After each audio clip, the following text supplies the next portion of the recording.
Think book awards are only for big name authors or those willing to spend a fortune? What if there was a smarter way to make your work stand out without draining your wallet, of course? I'm joined by Steven Seril, an indie author who knows what it takes to win book awards and not just one or two. As the founder of Outstanding Creator Awards, he's seen firsthand how authors can leverage contests to grow their reach and credibility without breaking the bank.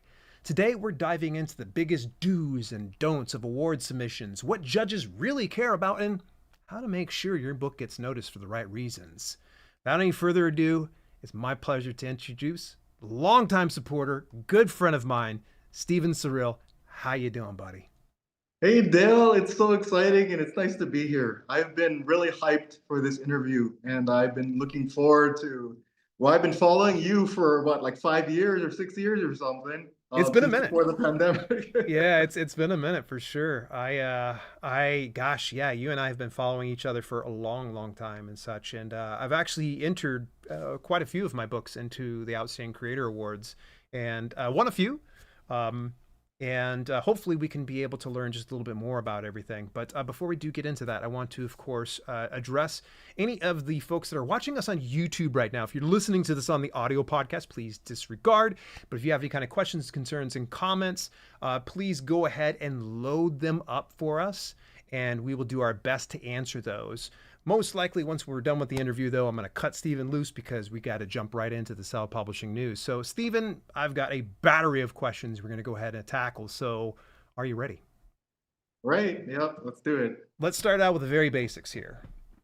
First of all, I want everybody to know that you are an author first. So, let's talk about your author career and also what inspired you to create the Outstanding Creator Awards and what sets it apart from other contests. Well, I want to answer that by saying, first of all, I am an author, a self-published independent author just like you, a self-published independent author just like members of your community and a lot of the people who are watching right now. And I've experienced a lot of the things that you folks have experienced. I've self-published, I have marketed, I have competed in a ton of book award and literary contests myself. And I had a mix of experiences, some good, some bad, some in between. And I really founded the Outstanding Creator Awards. It's like a beautiful disaster. It's like a beautiful accident. I just so happened to have the URL for another purpose. I founded it in response to a lot of the things that I saw that I didn't like, and a lot of that in the industry. And by the industry, I mean publishing and in literary contests, literary awards. And that includes things like upselling and nickel and diming people. Probably the thing that bothers me the most is when you never really know if someone actually looked at, opened, or read your book, or read past the first 10 pages. Yeah. And I had a very negative experience like that. I would say that's probably what sparked and catalyzed the entire process. Is I had an experience where the results of a contest were announced, and I learned that only the first several pages were read of the book. You know, at least they opened it, but I was very disappointed and I would say upset about that. And I realized to make it short, I was thinking to myself, like, this is not right. We need these authors, not just me, but all the authors involved in a contest. They need to, they put their heart and soul into their work. They put months, years, and in my case, decades into this book or their work. And they deserve to have their work thoroughly read and evaluated. And they deserve for time and effort to be put into that process. And so I founded the Outstanding Creator Awards with the idea that we would do that. We would thoroughly vet and we would do a what you call I don't want to keep using that word thorough, but you know, Dale, and a lot of our previous participants know we do a very thorough job. A lot of our participants Yep. say that they feel heard and seen for the first time because someone recognized the character in their book, or they recognize the theme in their book that no one else, or we recognize a theme in their book that no one else recognized. Um, Yeah. and do I have a little bit of time to go on about this, maybe for a minute? Yeah, yeah, actually, I got some more Uh, questions. I'm sure we'll probably be okay. able to flush out some more of this. So you were feeling rather defeated after submitting your book to some awards because they were just opening this up. And I guess the part that why was it so defeating that they're just reading 10 pages? Is it that you've invested so much into them? Or is it that you expect a bit more respect when somebody says they're judging your book? I would say both. I Okay. would say both. And I'm sorry, that's a little bit of a cop-out answer, but you do expect more when you Mhm. pay your hard-earned money. I forget what it was. I think it was like 40 or $50 plus. You expect someone to actually open the book and go through it, you know? Mhm. And that's a policy at the Outstanding Creator Awards. It does not matter if the judge is bored, is offended, or hates the content. They must get from cover to cover. Wow. That is a must with me. And I will be very if the judge is unwilling to do that, I will jump in and I will go. I will guide them through the rest of that book. I will Yeah. point to things that I noticed in pages 200 to 400. Yeah, That's yeah. just how we are. Yeah, Yeah. super thorough because I know that the write-ups that I've received for a couple of mine, you can clearly tell this wasn't just someone who just simply opened up, looked at the table of contents, and were like blah blah blah. There, it was very detailed, and that's one thing I want to give you big kudos on. Let's walk it back just here for just a second here because you mentioned cost of book awards, and a lot of Mhm. people don't realize that book awards typically cost, even the big prestigious ones like Pulitzer Prize. I mean, I submitted that this year and I lost, sadly. It is what I it is. lost too. But That's we how gave it it a is. shot, right? So Yeah, give it a shot. why does it cost us to submit our books for book awards? Is this always the case? Do we always have some type of a submission fee? And what is the deal with that? Can't we just hand our book in and trust that they're going to read it? That's an excellent question, and it's something I really want to get. It goes along with the accusations that that book awards or literary awards are a scam, and that you don't get anything out of them, you don't get any value, blah blah blah.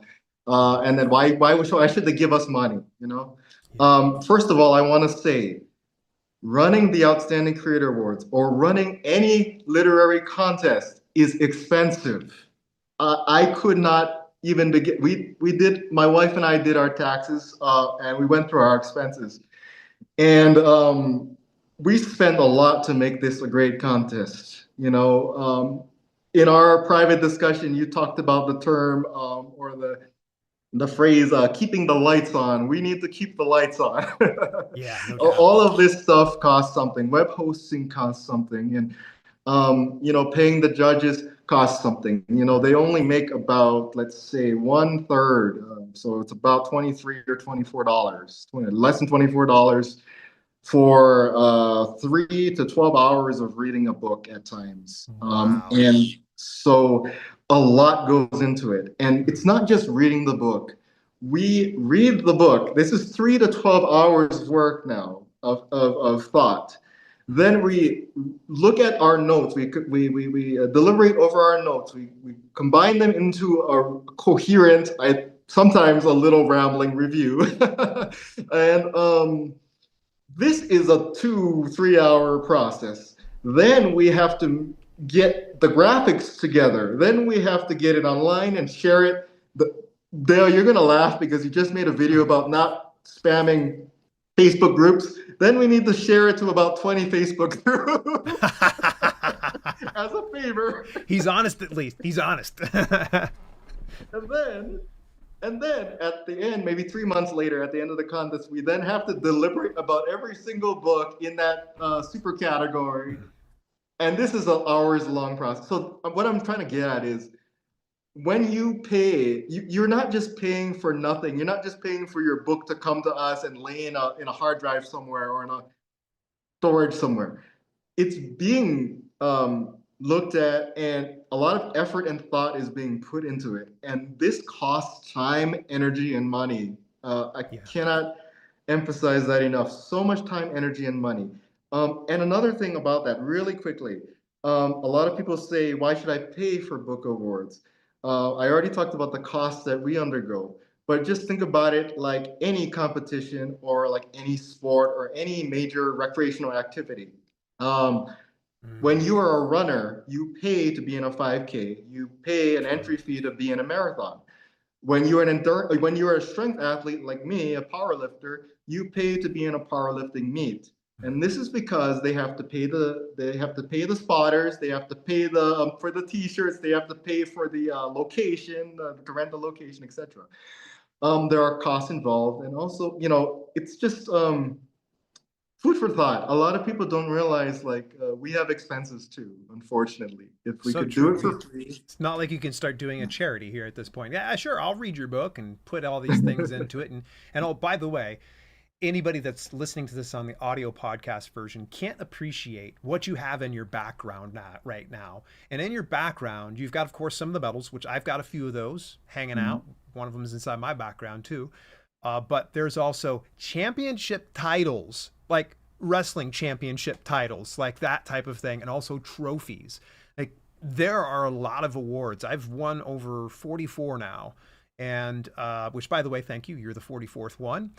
Um, A but lucky number. yeah, of all those ones, like I don't often get anything beyond just a hearty pat on the back, a digital seal, and you go about your way. Whereas you're super invested in when someone wins, you really want to present them with their accolades. But rather than sticking around on the financial end of things, because I know Can we I can, tell you something about that real quick? yeah, I'm yeah, go sorry. ahead. My wife and I make these by hand.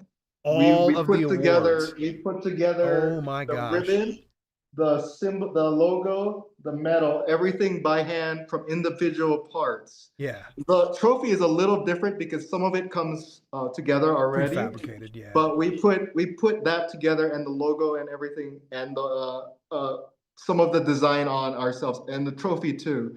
The trophy is mostly one hard part, but we do put it together and then put the logo with it. Yeah.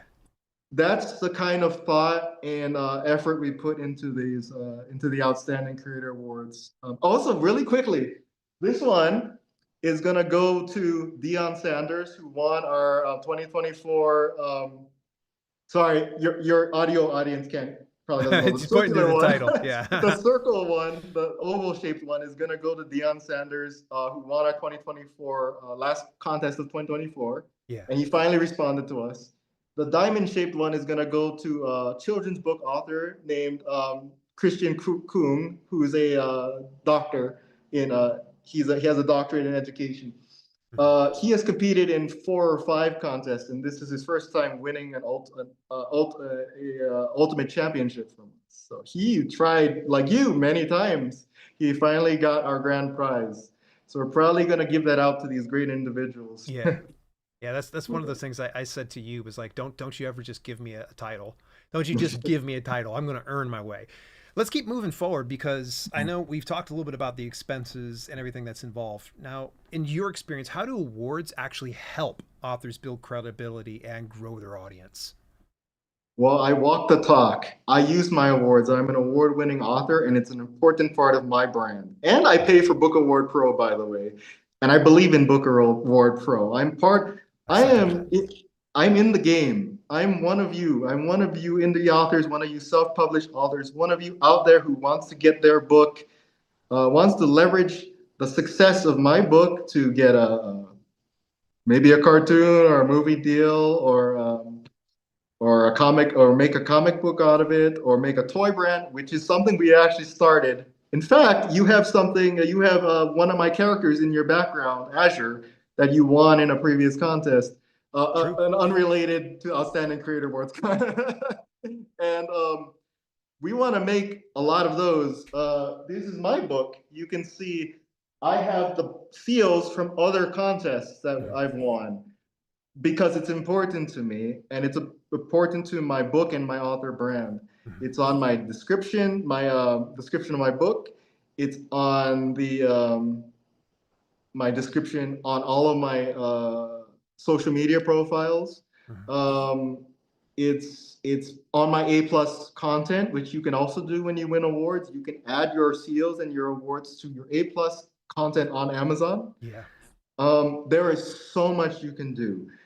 book awards are not book awards are what you make of them. If you Mm, want them to be useless, they will be useless. If you just sit on them and say, I want this thing, I will never share it with anybody, then no one will ever know. If you leverage them like I do and like the smart authors do, they put them on their A plus content, their descriptions on their books. Um, and let me just say this, probably the best example I can give you. Think of it like you are a grandmother who are shopping for a science fiction book for your grandson. Science fiction, you're a grandmother. You're out of the loop. You don't know what's new in science fiction. yeah. You're looking for the next best thing for them. Um, so you go and search for it on Amazon or on Barnes and Noble or online. You have one book with the endorsement seal from a book award. The other does not. Now, keep in mind, this grandmother does not know anything about sci-fi, does not know what has been going on in sci-fi for the last 5 years or so, 10 years or so.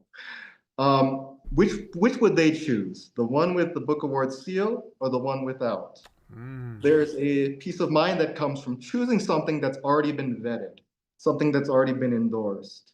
And they don't And even need to so, know what that award is. They just see that's an award and go, okay, this is an award winning book. I'm going to lean towards this. This is so cool. I'm so glad you are expressing what I've just said so many times because some people say to me, they go, Dale, I don't know if book awards are worth it. Like, will I sell more books? And I always tell people it's a marketing tool. It's not a mhm. book sales tool, it's a marketing tool. It's positioning your book in a way that makes it more enticing. And if you don't use it, well, you're out. And that's not going to serve you any good. So I'm so glad that you've expressed something I've been saying for years. And I think Hannah Jacobson's been shouting it from the mountaintops. What do you think is the biggest misconception authors have about book awards and how they work? Obviously, aside from the things we've already, said. Fortunately, we already said what I was probably gonna say. But could you ask that again? I'm so sorry. I What's just the want to. biggest misconception authors have about book awards and how they work? I would say, we already talked about how the scam argument Mm-hmm. and how there's actual costs associated on our end on running the book award or the running the contests. Mm-hmm. We talked about the misconception that they're useless and they don't go anywhere. To answer that, it is what you make of it.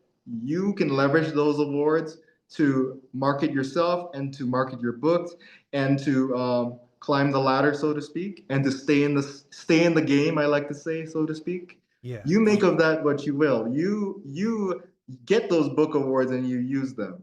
Um, like I said, the examples, the A plus content, the Mm. book descriptions, the seals on the book cover, things like that. Those are things that you can do with the awards. Um, Yeah. I'm trying to think because let's see, misconceptions, huh? We I want tackled to say some of that. them. I'll tell you, if anything, we'll probably flesh out some more as we're moving along. Well, I have one, Go ahead. and it's about it goes along with the idea that book awards are a scam. Mm-hmm. Hannah Jacobson did a good idea of refuting that claim. Mm-hmm. Because in her article at the Alliance of Independent Authors, which she's a consultant at, I believe now, right? Yep, she's one of the She said, advisors, along with me and a good handful of other people. great people, all Yeah. of you.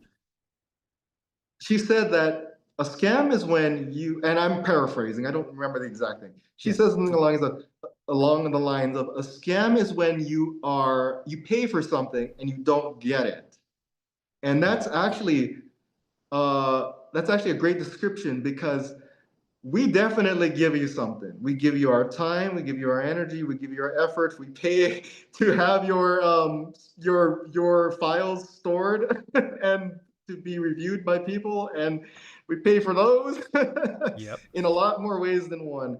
Um, and so along that idea of book awards being a scam, I'm sure there are book awards that might be a scam. Okay, we're not one of them. Yeah. But I want to give an example of something that may be a scam that I experienced. And that is, for example, I had a locksmith come over.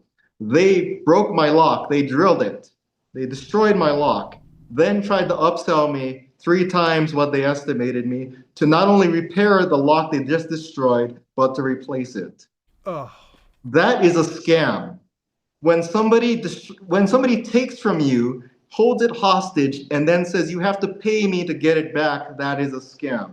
Mhm. When you pay someone and they don't give you a service or a product, that's a scam.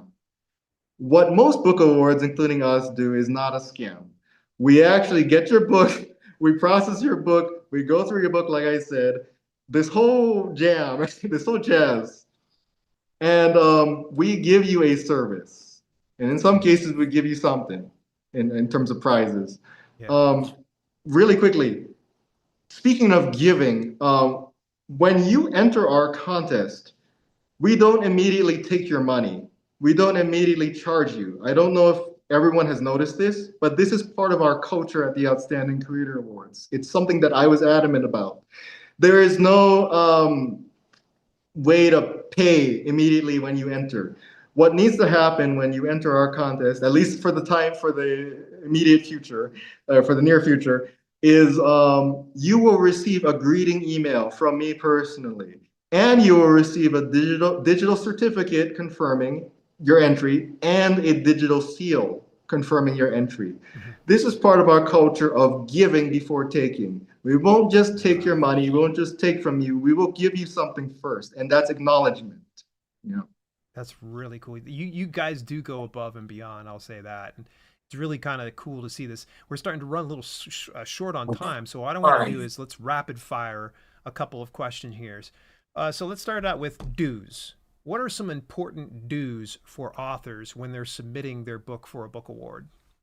Be the number one thing, be wary that all of the content in your book should be earned, warranted, and deserved, should feel earned, warranted, and deserved by the reader. What I mean by this is if you have a lot of bow chicka wow wow content, bed content, if you have a lot of extreme vulgarity or extreme violence, this needs to be qualified. This needs to be earned.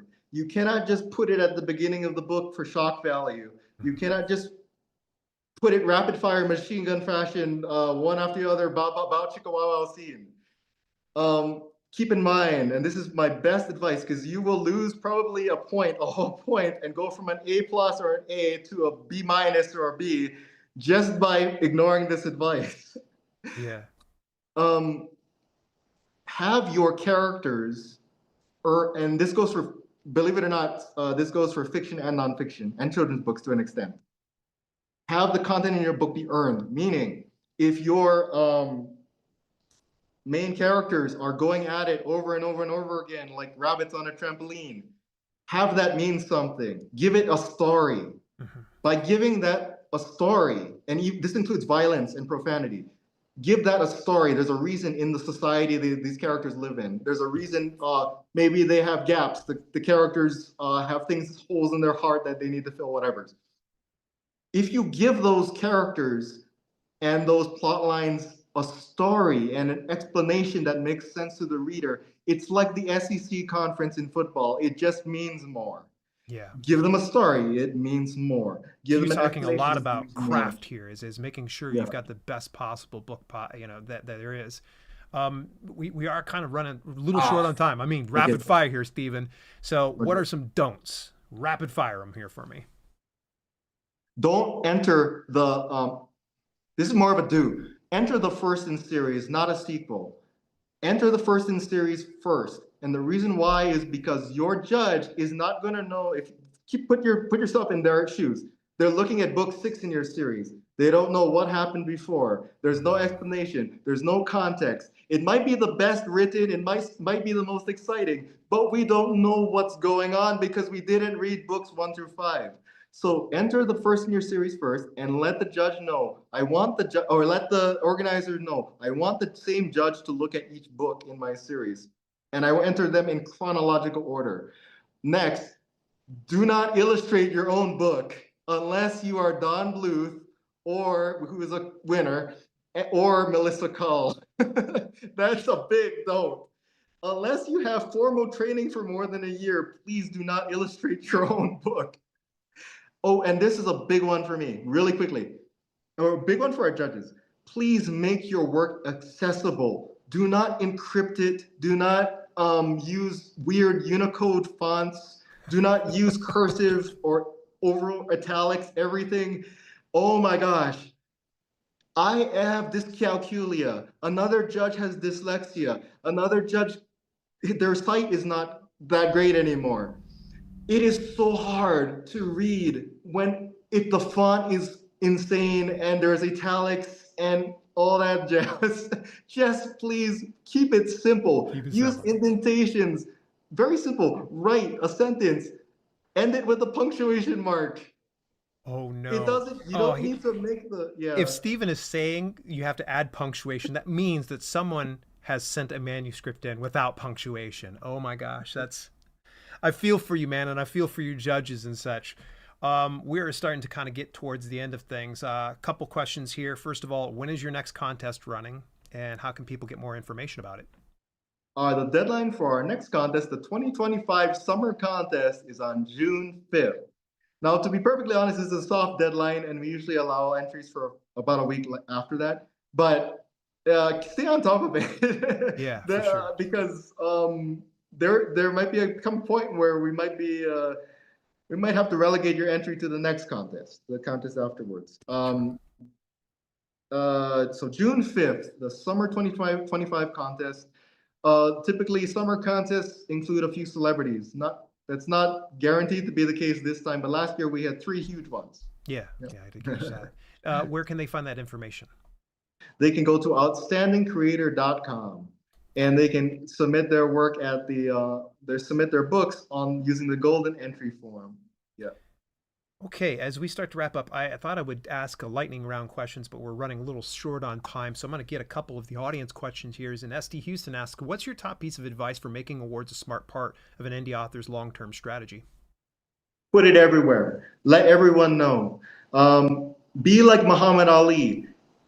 If you are the greatest of all time, let everyone know that. If you want something, let everyone know that. Put it everywhere on your description, on your books. That's the best way to market. Yeah, Yep. for sure. Stephen, you have been an absolute pleasure to have here. And boy, it's been a long time in the making. In fact, it took me a while just to get you on video, but I'm so glad to get you on here finally. Any last minute words of wisdom you can share here with the audience? Any advice you can give to any of the aspiring self-publishers and authors out there? Stay in the game and believe in yourself, and just keep swimming, just keep going. You never know when a talent scout or an agent or a major publisher will see your work and be like, or a producer will see your work and say, "Hey, that looks cool. I've heard stories of this happening, and it happens." Make yourself available and accessible. If you want those people to reach you, you better have your email and your awards and all that stuff out in public so they know where to find you. Don't be hard to find. That sounds good. Excellent advice, Stephen. Thank you so much for your time. I'm going to go Thank ahead and you. boot you off here because I'm going to go ahead and have a chat with my live viewers. Thank you so much for tuning in. I do appreciate it. Alrighty, folks. Big thanks and big shout out to Steven Seril from Outstanding Creator Awards. You're the best, buddy. I do appreciate everything and all that you've done to support this podcast here. You folks want to find out more details, of course, go ahead and visit the show notes as per usual.